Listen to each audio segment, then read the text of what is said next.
오늘 말씀은 사도행전 20장 13절에서 38절입니다. 사도행전 20장 13절에서 38절. 조금 긴데요. 우리 같이 읽겠습니다. 사도행전 20장 13절에서 38절. 시작. 우리는 앞서 배를 타고 아소에서 바울을 태우려고 그리로 가니 이는 바울이 걸어서 가고자 하여 그렇게 정하여 준 것이라. 바울이 아소에서 우리를 만나니 우리가 배를 태우고 미둘레네로 가서 거기서 떠나 이튿날 기오 앞에 오고 그 이튿날 사모에 들르고 또 그 다음날 밀레도에 이르니라. 바울이 아시아에서 지체하지 않기 위하여 에베소를 지나 배 타고 가기로 작정하였으니 이는 될 수 있는 대로 오순절 안에 예루살렘에 이르려고 급히 가미로라. 바울이 밀레도에서 사람을 에베소로 보내어 교회 장로들을 청하니 오매 그들에게 말하되 아시아에 들어온 첫날부터 지금까지 내가 항상 여러분 가운데서 어떻게 행하였는지를 여러분도 아는 바니 곧 모든 겸손과 눈물이며 유대인의 간계로 말미암아 당한 시험을 참고 주를 섬긴 것과 유익한 것은 무엇이든지 공중 앞에서나 각 집에서나 거리낌이 없이 여러분에게 전하여 가르치고 유대인과 헬라인들에게 하나님께 대한 회개와 우리 주 예수 그리스도께 대한 믿음을 증언한 것이라. 보라 이제 나는 성령에 매여 예루살렘으로 가는데 거기서 무슨 일을 당하는지 알지 못하노라. 오직 성령이 각성에서 내게 증언하여 결박과 환난이 나를 기다린다 하시나 내가 달려갈 길과 주 예수께 받은 사명 곧 하나님의 은혜의 복음을 증언하는 일을 마치려 하면은 나의 생명조차 조금도 귀한 것으로 여기지 아니하노라. 보라 내가 여러분 중에 왕래하며 하나님의 나라를 전파하였으나 이제는 여러분이 다 내 얼굴을 다시 보지 못할 줄 아노라. 그러므로 오늘 여러분에게 증언하거니와 모든 사람이 피에 대하여 내가 깨끗하니 이는 내가 꺼리지 않고 하나님의 뜻을 다 여러분에게 전하였습니다. 여러분은 자기를 위하여 또는 온 양떼를 위하여 삼가라. 성령이 그들 가운데 여러분을 감독자로 삼고 하나님이 자기 피로 사신 교회를 보살피게 하셨느니라. 내가 떠난 후에 사나운 이리가 여러분들에게 들어와서 그 양떼를 아끼지 아니하며 또한 여러분 중에서도 제자들을 끌어 자기를 따르게 하려고 어그러진 말을 하는 사람들이 일어날 줄을 내가 아노라. 그러므로 여러분이 일깨워 내가 3년이나 밤낮 쉬지 않고 눈물로 각 사람을 훈계하던 것을 기억하라. 지금 내가 여러분을 주와 그 은혜의 말씀에 부탁하노니 그 말씀이 여러분을 능히 든든히 세우사 거룩하게 하심을 입은 모든 자 가운데 기염이 있게 하시리라.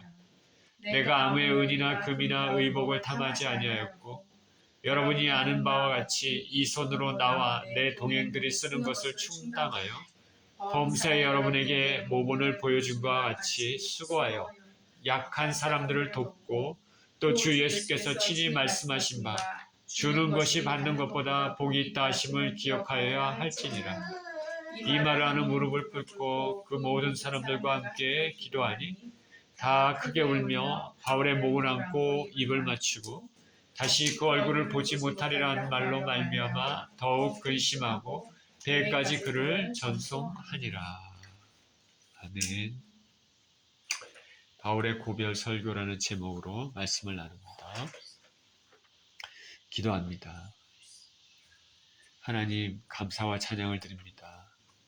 또 귀한 주일, 또 좋은 날씨, 또 아버지 아름다운 이 아침에 하나님 앞에 나왔습니다. 말씀 가운데 주님을 만나기를 원합니다. 하나님 축복하여 주시고 아버지 말씀이 우리 심령에 깊이 새겨질 수 있는 시간이 되게 하여 주옵소서. 감사드리며 우리 주 예수 그리스도 이름으로 기도합니다. 아멘.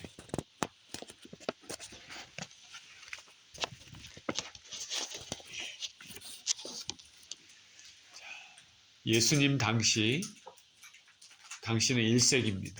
예수님 당시 1세기에는 로마가 지중해를 중심으로 광대한 제국을 형성하고 있었습니다. 이 로마 제국 내에는 중요한 도시들이 있었습니다. 그 로마는 이 도시들을 연결하는 도로들을 정성스럽게 닦아놨습니다. 이 도로들을 이렇게 정성스럽게 닦아낸 이유는 군대, 물자들을 신속히 이동해서 정복 사업을 하기 위한, 그리고 통치하기 위한, 통치를 좀 더 효율적으로 하기 위한 목적이었습니다. 또한 도로를 잘 닦아놓으니까 상품 물자들이 활발하게 운송되어서 상업이 발달했습니다. 그리고 복음의 측면에서도 이 도로들을 통해서 예수님의 제자들이 먼 곳까지 복음을 더 신속하고 효과적으로 전파할 수 있는 계기가 되기도 했습니다. 대도시에는 사람들이 많이 모입니다. 사도 바울은 이방인에게 복음을 전할 때 효과적으로 전하기 위해서 큰 도시를 타겟으로 삼았을 것입니다. 소아시아라는 지역이 있습니다. 현대의 터키, 튀르키예 지역입니다. 소아시아의 중심에 에베소란 도시가 있었습니다. 이 에베소란 도시는 사방으로 길이 나 있습니다. 물자의 왕래가 아주 빈번한 곳입니다. 그리고 종교적으로도 굉장히 활발한 곳입니다. 수많은 사람들이 거주하고 또 방문하는 도시입니다. 바울은 2차 전도 여행 때 이 에베소로 가려고 했지만은 하나님의 섭리 가운데 하나님은 아시아보다는 유럽으로 더 멀리 먼 곳으로 가서 복음이 전파되기를 원하셨습니다. 바울은 유럽으로 건너가서 빌립보, 데살로니가, 베레아, 아덴, 그리고 고린도 이런 데를 방문해서 교회를 세우고 본교회 안디옥으로 돌아오는 도중에 잠시 에베소를 들렀습니다. 에베소에서 말씀을 전하긴 했지만은 본격적인 사역은 하지 않았습니다. 그런데 이제 3차 전도 여행입니다. 이제 에베소에 들려서 본격적으로 말씀을 전파하려고 합니다. 많은 사람들에게 복음을 전하기 위한 것입니다. 에베소가 얼마나 큰 도시냐면 로마 제국 내의 가장 큰 도시는 로마입니다. 로마시. 그리고 두 번째 큰 도시는 이집트의 알렉산드리아. 그리고 세 번째로 큰 도시가 사람이 많은 곳이 바로 에베소입니다. 소아시아의 수도입니다. 바울은 모교회인 시리아 안디옥에서 출발해서 윗지방으로 다녀간 후에 이제 바로 에베소에 도착했습니다. 이 에베소에는 소수지만 예수님 믿는 사람들이 있었습니다. 바울이 2차 전도 여행 때 만났던 브리스길라와 아굴라가 에베소에 있었습니다. 그리고 아볼로의 또 사역으로, 그리고 오래전에 침례 요한의 메시지를 들었던 소수지만 예수님 믿는 사람들이 있었습니다. 바울은 회당에서 예수님을 담대히 전했습니다. 말씀을 받는 사람도 있지만 어떤 마음이 굳은 유대인들은 그 바울의 메시지, 예수 그리스도가 메시아이고 죽었다 살아나신 그 예수님의 그 복음의 메시지를 싫어했습니다. 그래서 바울은 그들을 떠났습니다. 그래서 두란노 서원에서 따로 제자들을 세우고 날마다 강론을 했습니다. 2년 동안 했다. 한 곳에 머물러서 2년 동안 했다라고 얘기합니다. 이 노력의 결과로 아시아에 사는 자는 유대인이나 헬라인이나 다 주님의 말씀을 들었다고 성경은 말하고 있습니다. 그러니까 2년 동안 강론을 했으니까 마음을 정말 잡고 이 도시를 통해서 많은 사람들에게 복음을 전하려고 한 것이죠. 하나님께서 놀랍도록 역사하셔서 능력을 행하셔서 바울의 앞치마만 가지고도 사람들의 병이 낫는 역사가 일어났습니다. 수많은 사람들이 예수님께 나오고 회개했는데 마술을 행하던 사람들도 복음을 듣고 회개하고 마술책을 불태웠습니다. 은 5만의 값에 해당하는 책이었다라고 얘기합니다. 에베소는 우상 도시인데 또 아뎀이라는 신전이 있었습니다. 아뎀이 다른 이름으로는 다이아나라는 이름인데 아뎀이라는 신전이 있습니다. 고대 신비에 해당하는 엄청난 신전입니다. 이 아데미 신전은 이것을 통해 연관된 사업이 매우 많았습니다. 그래서 시의 경제를 떠받드는 중심입니다. 그러니까 에베소는 소아시아의 캐피탈 수도이고 상업이 물자가 자주 왕래하고 종교적으로도 이 아데미 신전이 아주 유명했기 때문에 많은 사람들이 이 아데미 종교 의식 때문에 이곳에 왔습니다. 그래서 그것을 통해서 돈을 버는 사람들이 엄청나게 많았습니다. 엄청난 그 경제적인 그런 수익이 이곳에서 발생했습니다. 시의 경제를 떠받치는 축입니다. 근데 바울이 예수 그리스도의 복음을 전하고 우상은 아무것도 아니다라는 그 복음을 전하니까 이 신전을 통해서 부를 누렸던 사람들이 바울을 회방하기 시작했습니다. 예나 지금이나 우상을 통해서 부를 축적하는 사람들이 많이 있습니다. 이들은 바울 때문에 돈을 이제 풍족하게 벌지 못하니까 이전처럼 벌지 못하니까 화가 났습니다. 그래서 도시에 큰 소요를 일으켰습니다. 그러나 바울은 송사를 당할 만한 아무런 일을 하지 않았기 때문에 소요는 결국 진정이 되고 바울은 배 타고 유럽 마게도냐로 건너갑니다. 유럽으로 다시 건너가서 2차 전도여행 때 세웠던 교회를 다시 한번 방문했을 것입니다. 빌립보나 데살로니가. 그리고 남쪽으로 향합니다. 헬라 지방 아가야로 향했습니다. 아덴을 지나고 고린도를 방문했을 것입니다.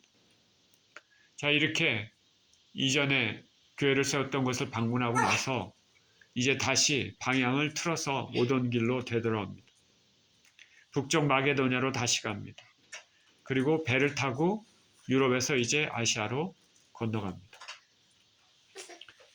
이렇게 3차 전도여행이 이런 식으로 마무리하기 위해서 2차 전도여행 때나 1차 전도여행 때는 본교회로 갔지만 그러나 이번에는 본교회가 아니라 본교회 시리아에 있는 안디옥이 아니라 예루살렘 교회를 방문하고자 합니다.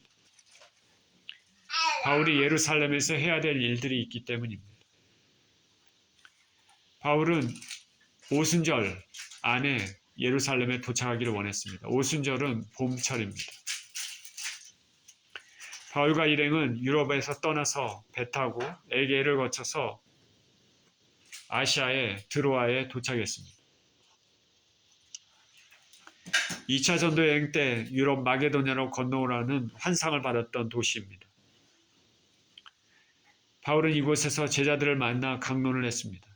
그런데 3층 창에 걸터 앉아 듣고 있던 유도고라는 청년이 졸음을 이기지 못하고 떨어져 죽었습니다. 아마도 우리는 알 수는 없지만 낮에 열심히 일했다가 저녁에 말씀을 듣다가 너무 피곤하니까 이게 말씀이 길어지니까 피곤하니까 꾸벅꾸벅 졸다가 3층에서 떨어진 것 같습니다. 사람들은 청년이 죽었다고 믿었습니다. 생각했습니다. 성경에도 이미 죽었다 이렇게 나와 있지만은 그러나 바울이 내려가 봤을 때 바울은 그가 죽지 않고 살 것이다 말했습니다. 그의 말대로 유도고는 살고 사람들은 살아난 그 청년을 통해서 위로를 받았습니다. 이제 바울은 형제들을 뒤로하고 다음 행선지로 떠납니다. 그것이 오늘 본문의 내용입니다. 13절 우리는 앞서 배를 타고 아소에서 바울을 태우려고 그리로 가니 이는 바울이 걸어서 가고자 하여 그렇게 정하여 준 것이라. 바울이 아소에서 우리를 만나니 우리가 배를 태우고 미둘레네로 가서 거기서 떠나 이튿날 기호 앞에 오고 그 이튿날 사모에 들르고 또 그 다음날 밀레도에 이르니라. 바울이 아시아에서 지체하지 않기 위하여 에베소를 지나 배 타고 가기로 작정하였으니 이는 될 수 있는 대로 오순절 안에 예루살렘에 이르려고 급히 가미노라. 바울이 밀레도에서 사람을 에베소로 보내어 교회 장로를 청하니. 자, 청년 유두고가 살아난 그곳이 드로아입니다. 아시아 지방이죠. 아시아 항구죠. 드로아에서 바울은 자기와 함께한 일행, 바울이 전도 여행할 때 혼자 가지 않았습니다. 중간에 사람들이 같이 모였죠. 디모데도 항상 같이 갔고, 그 다음에 누가 또 동행하고, 그 외에 다른 사람들도 있습니다. 형제들이. 바울은 드로아에서 일행을 먼저 아소로 보냈습니다. 일행은 배를 타고 아소로 갔습니다. 그리고 바울 자신은 육로로 아소까지 걸어갔습니다. 혼자 걸어간 것이죠. 왜 동료들은 배 타고 먼저 아소로 보내고 자기는 육로로 혼자 걸어갔을까? 성경에는 말하고 있지는 않습니다. 그렇지만은 신학자들은 그 육로를 통해서 먼 길을 혼자 걸어가면서 하나님과 대화하기 위해서 묵상하면서 그 날도 봄철입니다. 그렇게 도보의 길을 택했다고 생각을 합니다. 앞으로 예루살렘에 가는 길에 자신의 사명에 대해서 생각해보고 하나님의 도우심을 구하는 시간을 가지지 않았을까 생각이 드는 거예요. 우리가 걸어가면서 하나님을 묵상하는 거 참 좋습니다. 그렇게 하지 않았을까 생각이 듭니다. 그렇게 해서 바울은 아소까지 걸어가고 아소에서 일행을 만났습니다. 일행을 만난 이후에 배를 타고 미둘레네로 이르고 그리고 기오라는 곳, 그 사모라는 곳을 거쳐서 밀레도에 이르렀습니다. 바울은 지체하지 않기 위해 빨리 가기 위해 오순절 안에 예루살렘에 도착하기 위해 서둘렀습니다. 예루살렘에서 할 일이 있기 때문입니다. 바울은 지금 동료들과 같이 가고 있지만 바울이 갈 때 그냥 빈손으로 가고 있는 것이 아닙니다.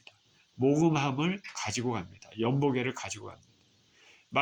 유럽의 마게도냐와 아가야 지방의 교회들이 가난한 예루살렘 교인들을 돕기 위해서 연보를 했습니다. 그래서 그 돈을 가지고 지금 현재 예루살렘에 가는 것입니다. 예루살렘의 가난한 신자들을 생각해서 가는 것이죠. 물론 이방 선교에 대한 선교 보고도 할 수 있겠죠. 그래서 빨리 가고 있는 것입니다. 오순절 안에 도착하기 원합니다. 이 연보를 전달하는 것은 예루살렘 교회의 가난한 신자들을 구제하는 그 목적이 있지만은 그 목적 이외에도 또 다른 목적은 이 이방의 교회와 예루살렘 유대인 교회가 이제 그리스도 예수 안에서 하나가 되는 아주 중요한 의미도 가지고 있는 것입니다. 교회들이 서로 협력하는 게 얼마나 보기가 좋습니까? 에베소의 어떤 사람들은 우상을 통해서 부를 축적하고 그런 반면에 바울과 일행은 유럽의 교회로부터 받은 헌금을 통해서 가난한 교회를 도와주고 하나님께 영광을 돌리는 일을 하고 있습니다. 같은 돈도 하나는 사단에게 쓰이는 돈이 있고 하나는 하나님께 쓰이는 돈이 있는 것이죠. 바울은 이러한 목적으로 지체하고 싶지 않았습니다. 바울이 이런 생각을 가지고 예루살렘을 향해서 가고 있는데 그 와중에도 바울의 마음이 항상 바울 마음 가운데 가지고 있는 것은 뭐냐면 뒤에 남겨진 교회입니다. 무엇보다도 현재 아시아에 있기 때문에 에베소 교회에 대해서 생각이 아주 많았습니다. 그리고 바울은 이제 자기 생전에 다시는 에베소를 방문하지 못하게 될 것이라는 생각이 들었습니다. 그래서 이곳 밀레도에서 사람을 에베소로 보냅니다. 그래서 교회 장로들을 밀레도로 불렀습니다. 자기가 직접 에베소로 갈 수도 있지만 지금 급하게 예루살렘에 가고 있기 때문에 장로들을 부른 것이죠. 밀레도에서 에베소까지는 약 직선거리로 50km, 적은 거리가 아닙니다. 교회 장로들을 부릅니다. 에베소 교회의 미래에 대해서 당부하고 예수님께 굳건히 붙어 있으라는 권면을 하기 위한 것이죠. 18절입니다. 오매 그들에게 말하되 아시아에 들어온 첫날부터 지금까지 내가 항상 여러분 가운데서 어떻게 행하였는지를 여러분도 아는 바니 곧 모든 겸손과 눈물이며 유대인의 간계로 말미암아 당한 시험을 참고 주를 섬긴 것과 유익한 것은 무엇이든지 공중 앞에서나 각 집에서나 거리낌이 없이 여러분에게 전하여 가르치고 유대인과 헬라인들에게 하나님께 대한 회개와 우리 주 예수 그리스도께 대한 믿음을 증언한 것이라. 바울이 사람을 보내 에베소 장로들을 청했더니 에베소 장로들은 그 먼 곳 에베소에서 밀레도까지 왔습니다. 3일 정도 걸리는 길입니다. 겸손의 모습이죠. 이에 바울은 장로들을 맞아들이면서 자신이 에베소에 도착해서 했던 일들을 일깨워줍니다. 약 3년간의 일입니다. 여러분도 아는 바니 말합니다. 그래서 에베소에 행했던 바울의 일이 진실함을 증명합니다. 바울이 에베소에서 우리 주 예수 그리스도의 교회를 섬길 때 겸손과 눈물로 섬겼다 말합니다. 곧 모든 겸손과 눈물이며 바울은 사도로서 높은 위치에 있는 것 같이 위압적인 것으로 그런 모습으로 섬기는 것이 아니라 겸손하게 사람들을 섬겼습니다. 그리고 눈물로 섬겼습니다. 여기서 눈물은 사람들이 예수님을 영접한 것에 대한 감사의 눈물, 그리고 예수님을 거부한 영혼들에 대한 안타까운 눈물입니다. 바울은 또 여러 박해들을 참고 예수님을 섬겼습니다. 진정한 주의 종은 예수님께서 말씀하신 것 같이 박해를 받을 것이다 라고 했습니다. 바울은 예수님의 말씀을 어디서나 기탄 없이 전했습니다. 전파하는 말씀이 사람들의 비유를 거스리거나 무서워하거나 그래서 일부러 억제하거나 혹은 교묘하게 가장을 하거나 그렇게 전하지 않았습니다. 말씀을 그대로 숨김없이 전했습니다. 우리 예수님을 믿는 자들은 사람들이 듣든지 아니 듣든지 전해야 된다. 무시하는 사람들을 볼 때 기분은 좋지 않지만 귀에 있을 때마다 전해야 됩니다. 제가 작년부터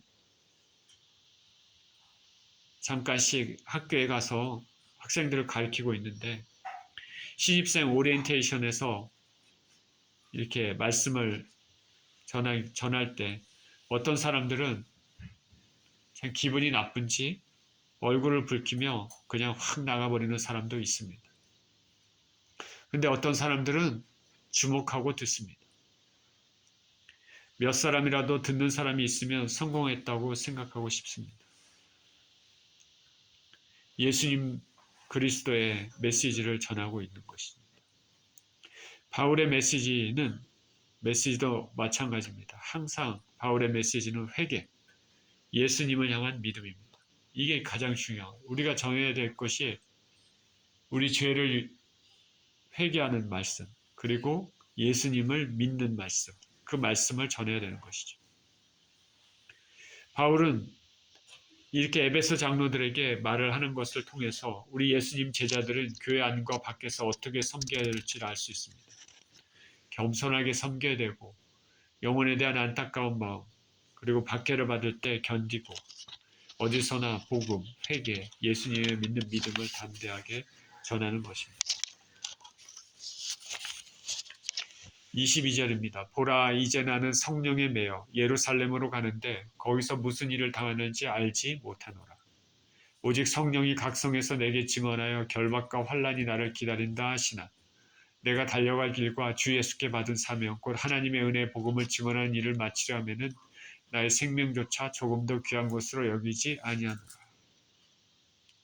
바울은 예루살렘으로 가는데 그 예루살렘으로 가는 것이 성령의 인도하심이라고 말하고 있습니다. 자기가 계획을 세워서 예루살렘을 가는 것이 아니라 성령께서 원하시는 계획입니다. 우리 하나님의 사람들은 무엇을 하든지 이 길이 성령이 원하시는 인도하신 방향인지 아닌지 확신해야 됩니다. 알아야 되는 것이죠. 그래서 확신이 있으면 담대하게 시작할 수 있는 것입니다. 성령께서 바울의 마음 가운데 역사하셔갖고 예루살렘에 가도록 드라이브하고 있습니다. 저도 제가 처음에 주님이 저를 부르셨다고 믿었을 때도 이런 마음이 있었습니다. 온 생각이, 10년 가운데 온 생각이 하나님의 부르심에 대한 생각뿐입니다. 성령께서 역사하시는 겁니다. 1년, 2년 계속 그 생각만 듭니다. 마음속에 하나님 생각으로 가득 찼습니다. 지금 바울의 마음은 성령의 인도하심에 따라 예루살렘으로 향하고 있었습니다. 근데 그 성령님께서는 바울에게 결박과 환난이 기다린다 말씀하십니다. 예수님께서 다메섹에서 아나니아의 제자에게 바울이 앞으로 어떤 사람이 될 것인가를 알려주신 말씀이 생각납니다. 이 사람은 내 이름과 이방인과 임금들과 이스라엘 자손들에게 전하기 위하여 택한 나의 그릇이라. 그가 내 이름을 위하여 얼마나 고난을 받아야 할 것을 내가 그에게 보이리라. 바울은 자신이 고난을 당할 것을 잘 알고 있었습니다. 그러나 담대히 맞섭니다. 골로새서에서 고백하는 것처럼 그리스도의 남은 고난을 몸된 교회를 위하여 자신의 육체에 채우는 것입니다. 고난이 앞을 기다리고 있지만 믿음으로 고백합니다. 내가 달려갈 길과 주 예수께 받은 사명, 곧 하나님의 은혜 복음을 증언한 일을 마치려면은 나의 생명조차 조금 더 귀한 것으로 여기지 아니하노라. 이 고백은 신앙인으로서 매우 멋진 말입니다. 저도 이 말씀을 참 귀히 여기고 암송도 하고 그랬지만 실상 이 고백이 가지는 무게는 깊이 이식하지 못했었습니다. 바울은 어떠한 고난이 있어도 두려움 없이 담대히 생명도 내던질 것이라 말합니다. 바울에게 있어서 죽느냐 사느냐는 중요한 문제가 아닙니다. 살아있는 목적은 주께 받은 사명, 복음 증거하는 일을 마치는 데 있었습니다. 성령에 사로잡힌 사람이 아니면 이런 말을 할 수 없습니다.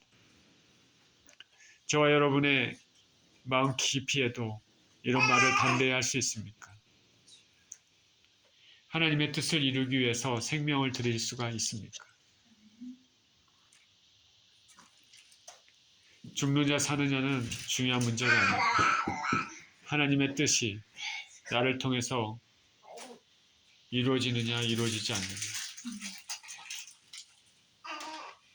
하나님께서 나에게 행하신 계획하신 것들이 다 이루어지느냐 이루어지지 않느냐. 그것이 중요한 것이 아닐까. 25절입니다. 보라 내가 여러분 중에 왕래하며 하나님의 나라를 전파하였으나 이제는 여러분이 다 내 얼굴을 다시 보지 못할 줄 아노라. 그러므로 오늘 여러분에게 증언하였거니와 모든 사람이 피에 대하여 내가 깨끗하니 이는 내가 꺼리지 않고 하나님의 뜻을 다 여러분에게 전하였습니다. 바울은 다시 에베소 교회 사람들을 보지 못할 것이라고 말합니다. 장로들에게 작별의 메시지를 전합니다. 마지막 메시지입니다. 모든 사람의 피에 대해서 내가 깨끗하다. 복음을 전했기 때문입니다. 죽어가는 사람에게 복음을 전하면 전한 자의 사명은 다한 것입니다. 들은 사람이 받아들여서 영생을 얻을 수 있고 혹은 거부해서 영벌에 처해질 수가 있습니다. 만일 영벌에 처해지는 사람이 있다면 전한 사람은 그 피에 대하여 자유롭습니다. 왜냐하면 이미 복음을 전했기 때문입니다. 그러나 죽어가는 자에게 복음을 전하지 않으면 전하지 않는 자에게 그 책임이 있습니다. 에스겔서에서 에스겔에게 말한 하나님 말씀입니다. 바울은 이러한 파수꾼의 마음을 품고 복음을 전했음을 알 수 있습니다. 모든 사람의 피에 대하여 내가 깨끗하니 거리낌 없이 하나님 말씀을 다 전했습니다. 에베소 교인들 모두가 구원을 얻는지 얻지 못하는지는 이제 그들 자신에게 달렸습니다. 바울이 이 말을 하는 것은 뒤에도 나오지만 성령의 감동에 의해서 누군가 언젠가 이 에베소 교인들, 심지어 이 장로들 가운데도 배교하는 사람이 있을 것이라고 미리 알고 경고하는 것입니다. 하나님은 모든 것을 아신다. 누가 끝까지 믿음을 지킬 것인지, 누가 중간에 믿음을 포기할 것인지. 저나 여러분은 우리의 믿음에 대해서, 미래에 대해서 장담을 할 수는 없습니다. 우리가 끝까지 겸손히 하나님의 은혜를 구해야 됩니다. 마지막에 천국문을 통과하는 자만이 진정으로 승리하는 사람이 되기 때문입니다. 28절입니다. 여러분은 자기를 위하여 또는 온 양떼를 위하여 삼가라. 성령이 그들 가운데 여러분을 감독자로 삼고 하나님이 자기 피로 사신 교회를 보살피게 하셨느니라. 내가 떠난 후에 사나운 이리가 여러분에게 들어와서 그 양떼를 아끼지 아니하며 또한 여러분 중에서도 제자들을 끌어 자기를 따르게 하려고 어그러지 말하는 사람들이 일어날 줄을 내가 아노라. 그러므로 여러분이 일깨워 내가 3년이나 밤낮 쉬지 않고 눈물로 각 사람을 훈계하던 것을 기억하라. 지금 내가 여러분을 주와 및 그 은혜의 말씀에 부탁하노니 그 말씀이 여러분을 능히 든든히 세우사 거룩하게 하심을 입은 모든 자 가운데 기업이 있게 하시리라.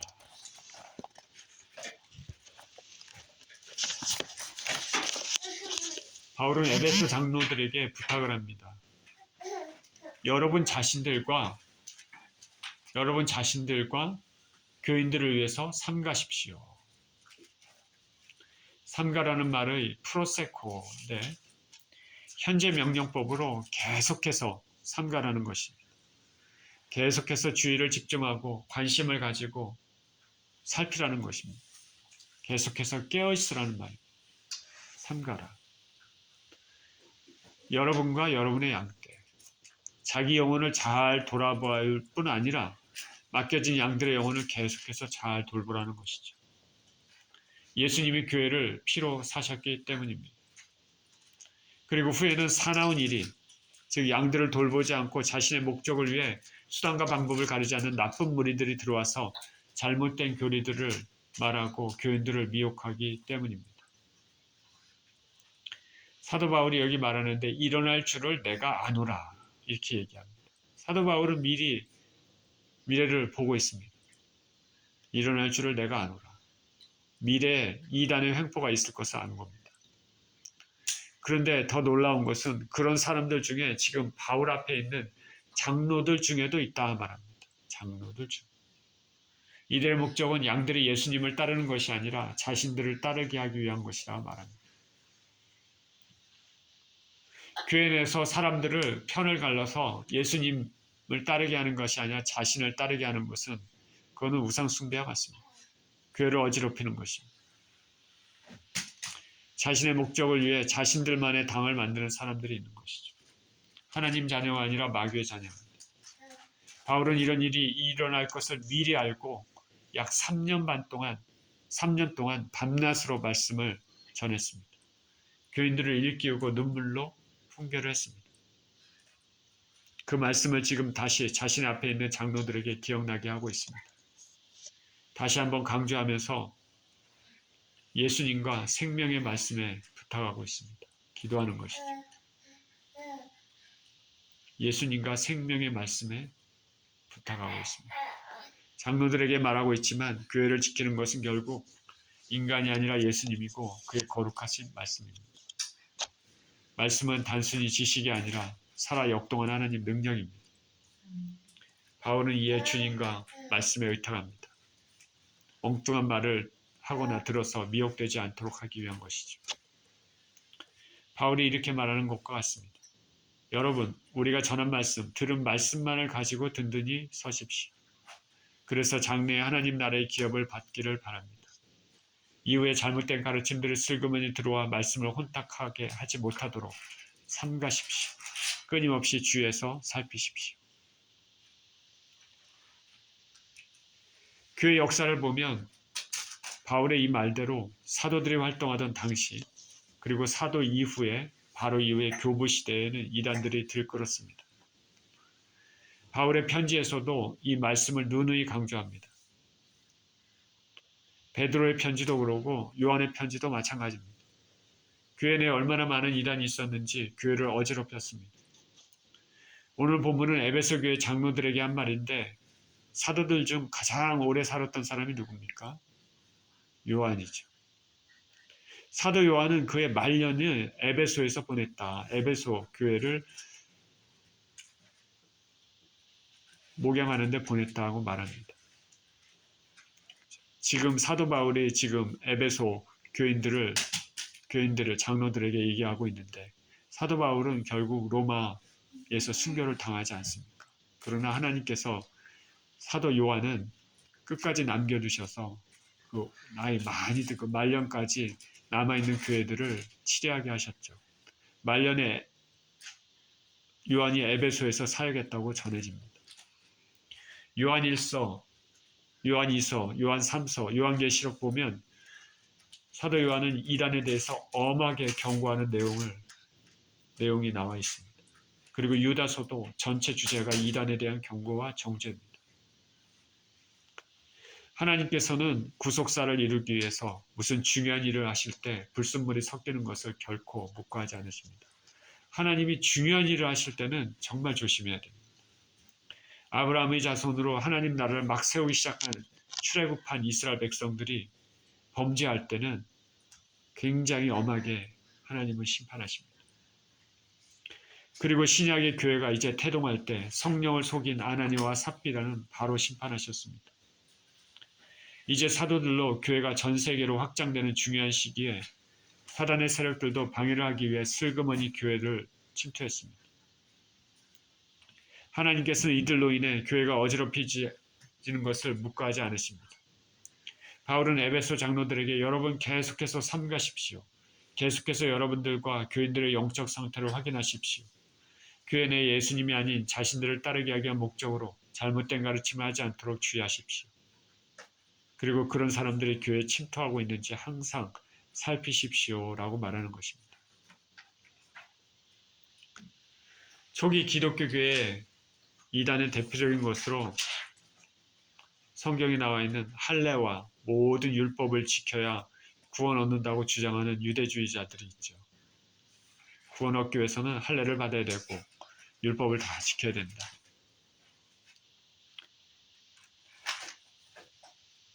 그러나 이 사람들 말고도 마시온이라는 사람이 있습니다. 이 사람은 교회 감독자입니다. 교회 담임이라고 할 수 있죠. 이 사람은 어떻게 주장했냐면 구약의 모든 것은 다 빼버렸습니다. 신약에서도 누가복음만 취했습니다.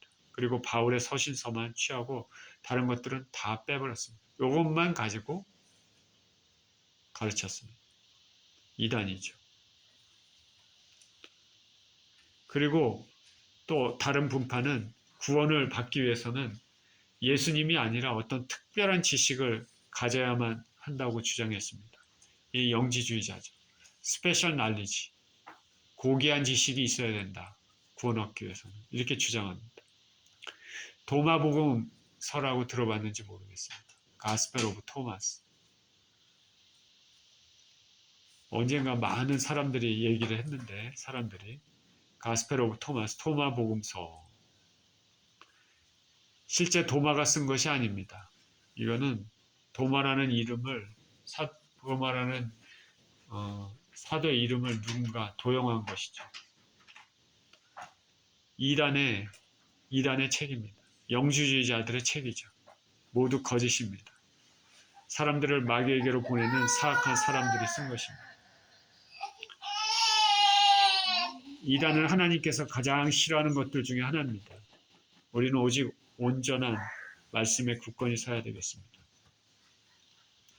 33절입니다. 내가 암의 은이나 금이나 의복을 탐하지 아니하였고 여러분이 아는 바와 같이 이 손으로 나와 내 동행들이 쓰는 것을 충당하여 범사에 여러분에게 모본을 보여준 것 같이 수고하여 약한 사람들을 돕고 또 주 예수께서 친히 말씀하신 바 주는 것이 받는 것보다 복이 있다 하심을 기억하여야 할지니라.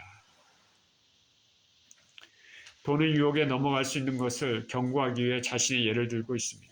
바울은 돈을 목적으로 복음을 전하고 가르치지 않았습니다. 은이나 금이나 의복을 탐하지 아니하였고 바울에게 있어서 돈은 하나님의 사역을 하기 위한 도구입니다. 자신의 육신의 욕심을 채우기 위한 수단이 아닙니다. 복음에 방해가 된다면 오히려 스스로 일을 해서 자신의 사역을 도왔습니다. 데살로니가에서도 밤낮으로 쉬지 않고 자신과 함께 일하는 동료들을 위해서 일하면서 복음을 전했다고 말합니다. 어떤 사람들이 바울은 하나님 사람이 아니라고 비난했기 때문에 복음의 진실성에 방해가 되지 않기 위해서 이렇게 했습니다.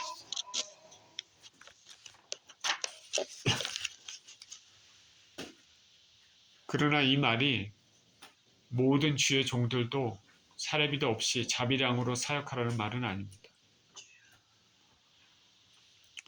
바울은 예수님이 직접 부르신 사도로서 그 사역에 서포트를 받을 권리가 있습니다. 성경에는 가르치는 자에게 더블 나너를 주라고 말합니다. 경제적인 것을 도와주라는 것이죠. 잘 다스리는 장로들을 배나 존중하되 말씀과 가르치는 일에 수고하는 일을 더할 것이라. 여기서 장로들은 현대교회에서는 목사라 할 수 있겠습니다. 교회 리더들입니다. 일꾼이 그 삭설 받는 것이 마땅하다. 곡식을 밟아 떠는 소의 입에 망을 씌우지 말라. 그러나 바울은 그런 것을 요구하지도 주장하지도 않았습니다. 스스로 겸손하게 사역을 했습니다. 에베소 장로들에게 자신이 행했던 것을 일깨워줍니다. 그럼으로써 이들 장로들도 돈에 대한 욕심으로 하나님의 뜻을 어그러지게 하지 말라고 말합니다. 그리고 마지막에 예수님의 말씀, 주는 것이 받는 것보다 복되도다라는 것을 기억하라고 합니다. 주는 것이 받는 것보다 복되다. 이것이 하늘나라의 가르침입니다. 주께서 말씀하신 것처럼 주는 것이 받는 것보다 복되다. 복음서에서는 사실 예수님께서 주는 것이 받는 것보다 복되다 이렇게 말한 적이 없습니다. 복음서에 우리가 가지고 있는 복음서에는 쓰여지지 않지만 그러나 요한이 얘기한 것처럼 복음서가 예수님이 말씀하셨던 모든 것들을 다 적은 것은 아니다라고 얘기하고 있습니다. 이 말씀은 기록되지 않은 것으로 보입니다. 그러나 교회 내에서는 자주 인용된 것으로 보입니다.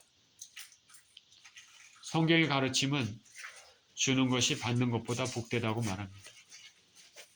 자꾸 받는 것보다 주는 것이 복된 길입니다. 기회가 있을 때마다 여유가 있을 때마다 주시는 저와 여러분 되시기를 축원드립니다. 넉넉하지 않는 가운데서도 이방 교회들, 유럽의 교회들이 더 가난한 예루살렘 교회를 도와주는 모습이 얼마나 멋있습니까? 디모데전서 6장 17절에서 19절에는 이렇게 얘기합니다. 내가 이 세대에서 부한 자들을 명하여 마음을 높이지 말고 정함이 없는 재물에 소망을 두지 말고 오직 우리에게 모든 것을 후히 주사 누리게 하시는 하나님께 두며 선을 행하고 선한 사업에 많이 하고 나누어 주기를 좋아하며 너그러운 자가 되게 하라. 이것이 장래에 자기를 위하여 좋은 터를 쌓아 참된 생명을 취하는 것이니라. 36절입니다. 이 말을 한 후 무릎을 꿇고 그 모든 사람들과 함께 기도하니 다 크게 울며 바울의 목을 안고 입을 맞추고 다시 그 얼굴을 보지 못하려 한 말로 말미암아 더욱 근심하고 배에까지 그를 전송하니라. 바울이 이렇게 당부의 말, 권고의 말, 경계의 말을 간곡히 한 후에 무릎을 꿇고 모든 사람들과 함께 기도합니다. 무릎을 꿇고 기도한다. 하나님 앞에 참으로 아름다운 모습입니다. 하나님께 순복하고 하나님 주권을 인정하고 하나님의 은혜를 간절히 바라는 모습입니다. 바울과 함께한 모든 사람들이 그렇게 기도했습니다. 다 크게 울면서 목을 안고 입을 맞추었습니다.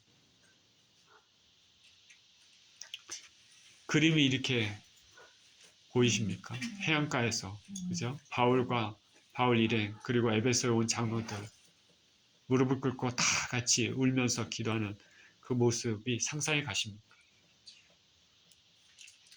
목을 안고 입을 맞췄습니다. 거룩한 입맞춤입니다. 모두 그리스도 안에서 형제로서 사랑을 표현하는 것입니다. 에베소 장로들은 무엇보다도 다시는 볼 수 없다는 말을 듣고 눈물이 앞을 가리고 충격을 받고 근심했습니다.